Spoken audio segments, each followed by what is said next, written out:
प्यारे बच्चों, मैं डॉक्टर शैलका आहूजा संस्कृत कक्षा में आपका पुनः स्वागत करती हूँ। बच्चों, मैं आप लोगों को रुचिरा का 8वां पाठ त्रिवर्ण ध्वजा पढ़ा रही हूँ और हम इसमें राष्ट्रीय जो हमारा ध्वज है उसके महत्व के बारे में पढ़ रहे हैं। ठीक है, अब इसको हम आगे पढ़ते हैं। अब हम आगे का हिंदी अनुवाद पढ़ने जा रहे हैं। इसमें हमारा राष्ट्रीय ध्वज की महत्ता पर प्रकाश डाला गया है। चलिए बच्चों, ये वैसे भी हमारा आपने देखा ना, संवाद के माध्यम से चल रहा है, ये हमारा पाठ है ना। चलिए आगे पढ़ते हैं बच्चों। डेविड, डेविड देखो क्या कहता है। डेविड कहता है आम, हाँ, कथम, क्यों नहीं, ध्वजस्य, ध्वज के, ऊपरी, ऊपर, स्थित केशर वर्ण, केसरिया रंग, त्यागस्य, त्याग का, उत्साह से च सूचकः, च आगे ना तो और, उत्साह, उत्साह से यानी का, उत्साह का सूचक है। डेविड कहता है आम, कैसे नहीं, ध्वज झंडे के ऊपर स्थित केसरिया रंग त्याग का और उत्साह का सूचक है। मध्य, मध्य स्थितः श्वेत वर्णः सात्विकतायाः शुचितायाः च द्योतकः। मध्य, मध्य, मध्य में, स्थितः स्थित, श्वेत वर्णः सफेद रंग, सात्विकता, सात्विकता का, शुचिताया च और पवित्रता का द्योतक है। यानी बीच में स्थित श्वेत वर्ण सात्विकता और पवित्रता का द्योतक है। अधः स्थित हरित वर्णः वसुंधरायाः सुषमायाः उर्वरतायाश्च द्योतकः, द्योतकः। अधः, अधः यानी नीचे, स्थित यानी स्थित, हरित वर्ण, हरित यानी हरा, वर्ण यानी रंग, हरा रंग, वसुंधरायाः, वसुंधरा यानी पृथ्वी, पृथ्वी की, पृथ्वी की, सुषमाया, सुषमाया का मतलब है सुंदरता, उर्वरता, उर्वरता यानी उपजाऊपन का, द्योतकः, द्योतक यानी द्योतक या सूचक है। नीचे स्थित हरा रंग पृथ्वी की सुंदरता का और उपजाऊ यानी उर्वरता का, द्योतक यानी सूचक है। आ गया बच्चों समझ में? डेविड क्या कहता है, हाँ कैसे नहीं, झंडे के ऊपर स्थित केसर रंग त्याग का और उत्साह का सूचक है और बीच में स्थित सफेद रंग सात्विकता का और पवित्रता का द्योतक है, सूचक है। नीचे स्थित हरा रंग पृथ्वी की सुंदरता का और उर्वरता, उर्वरता यानी उपजाऊपन का द्योतक यानी सूचक है।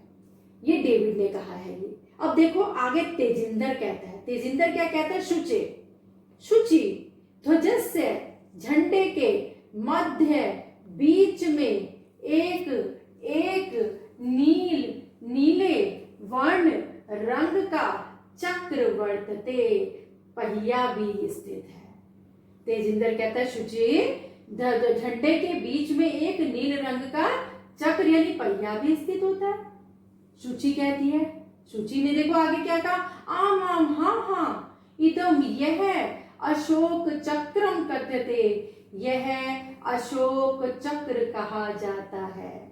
आपको मालूम है ना बच्चों, झंडे के बीच में एक अशोक चक्र भी होता है, देखिए है ना, अशोक चक्र कहा जाता है। एतत् यह प्रगते, प्रगति का, न्याय, न्याय च और न्याय का, प्रवर्तकम, प्रवर्तक है। सूची कहती है हाँ हाँ, यह अशोक चक्र कहा जाता है और यह प्रगति का, उन्नति यानी और न्याय का प्रवर्तक है। सारनाथे अशोक स्तंभा अस्थि, सारनाथे, सारनाथ में अशोक स्तंभा, अशोक स्तंभ अस्थि है, सारनाथ में अशोक स्तंभ है। तस्मात् एव एतत् गृहीतम, तस्मात् उससे, तस्मात् यानी उससे, एव ही, एतत् यह, ग्रहितम ग्रहण किया गया है, उससे ही यह ग्रहण किया गया है। आगे समझ में? आगे देखिए बच्चों, अब आगे कौन कहता है? प्रणव।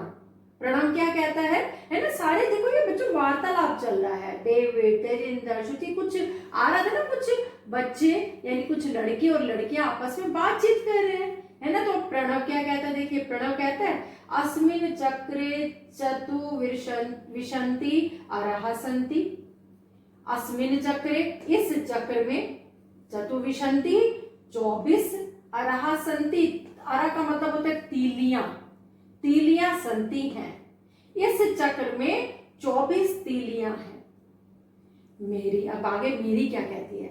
भारतस्य संविधान सभायाम 22 जुलाई 1947 यानी 22 जुलाई 1947, हिंदी में कहेंगे 22 जुलाई 1947 तमे वर्षे समग्रतया अस्य ध्वजस्य स्वीकरणं जातम्। भारत के संविधान सभा में 22 जुलाई 1947 है ना, 22 जुलाई 1947 में समग्रतया संपूर्ण रूप से अस्य, इस ध्वजस्य, ध्वज को स्वीकार किया गया। यानी भारत के संविधान सभा में 22 जुलाई 1947 में संपूर्ण रूप से इस ध्वज को स्वीकार किया गया। अब आगे देखिए तेजिंदर क्या कहता है कि अस्माकं त्रिवर्ण ध्वजा स्वाधीनतया राष्ट्र गौरवस्य च प्रतीकः। अतः स्वतंत्रता दिवसे गणतंत्र दिवसे च अस्य ध्वजस्य उत्तोलनं समारोह पूर्वक भवति। अब तेजिंदर देखो क्या कहता है, अस्माकं त्रिवर्ण ध्वजः, हमारे त्रिवर्ण, 3 रंग के झंडा, जो हमारे 3 रंग का झंडा है, हमारा 3 रंग का झंडा स्वाधीनतया, स्वाधीनता का, राष्ट्र गौरवस्य च, और राष्ट्र गौरव का प्रतीक है। तेजिंदर कहता है हमारा 3 रंग का झंडा स्वाधीनता का और राष्ट्र गौरव का प्रतीक है। अतः इसलिए स्वतंत्रता दिवसे, स्वतंत्रता दिवस में, गणतंत्र दिवसे और गणतंत्र दिवस में, अस्य, इस ध्वजस्य, झंडे के, उत्तोलनम, उत्तोलनम का मतलब होता है फहराना, है ना, इस झंडे के फहराने को समारोह पूर्वक भवति, ये झंडे का फहराना समारोह पूर्वक भवति होता है। इसलिए स्वतंत्रता दिवस में और गणतंत्र दिवस में इस झंडे के फहराने का समारोह पूर्वक होता है, फहराना समारोह पूर्वक होता है। जयतु त्रिवर्णा ध्वजा जयतु भारतम, जयतु 3 रंग के झंडे की जय हो, जयतु भारतम, और भारत की जयतु जय हो।